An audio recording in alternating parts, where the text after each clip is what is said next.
Hey St. Luke's, Pastor Mark here. Hope you're doing well this week. Another check-in from me. It's kind of a cloudy, not quite stormy day up here at Holden Village, but you can see the kind of the dark sky above me and a pretty good wind blowing around. We haven't seen any rain, but we've actually been getting quite a bit of rain this summer so far, which is quite different than last summer. So it's kind of nice. It keeps the dust down, keeps the temperatures quite a bit cooler. Yeah, so we're really enjoying it. It's a lovely day, kind of calm and cool. We're of course in the midst of our busy summer season.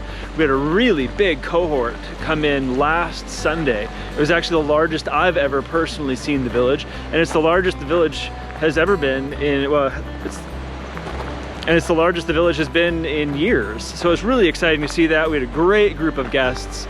Our in-village population was just a little bit more than 350 people. So it was quite exciting. We had all sorts of people everywhere, and lots of great faculty and musicians, and just a really good time.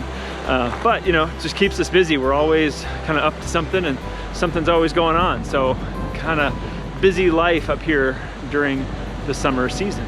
Some of you might have seen the news that we wrote a new Vesper service for using for this summer season, and it's been really well received. It's a new evening Vesper service called Bless This Night, Vespers 23. We've had some delightful correspondence with Marty Haugen, and just kind of adding something new to the repertoire of Holden Village, and maybe to the evening Vespers tradition. So that's been really wonderful.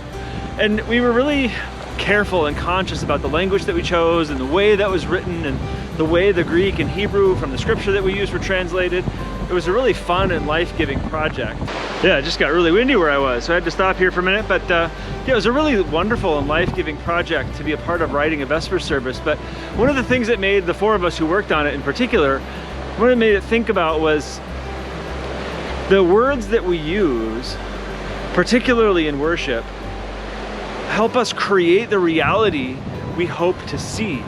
So we use words about blessing and forgiveness and grace and justice because those are all things that we hope to see in the world around us, and these words form us. So we noticed how important it was to be so intentional and careful about the language that we used when writing a Vesper service like this, because that language forms faith and forms people. And then one of the other things we kind of recognized is like this question, well, what are we forming people for? What do we as leaders in the church and participants in the church hope to see out in the world because we've gathered people and done this? And so then to sort of think about reverse engineering, like these are the ways we hope people live and move and breathe in the world and communicate and speak with their neighbors and creation in their community. How is the act of gathering and the liturgy and the words that we share forming people for that? And so that's a really exciting project, and I think that's one of the things that I've really learned to think about deeply here at Holden Village. And I'm really excited to share with you when I get back to Bellevue, is asking that question, how are we forming people for faith? And what will that look like out in the world if we've achieved our goal?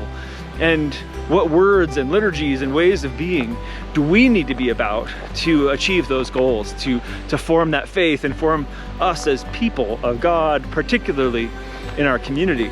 So just a little snapshot about what I've been thinking about today, what's kind of going on in the village, and thanks for checking in with me today. I hope you're all doing well, and as our time comes to completion here at Holden Village, we're really looking forward to being back with you and back in community in Bellevue, and back in those relationships that we've missed while we've been away. So again, thanks for checking in with me today. We'll talk to you soon.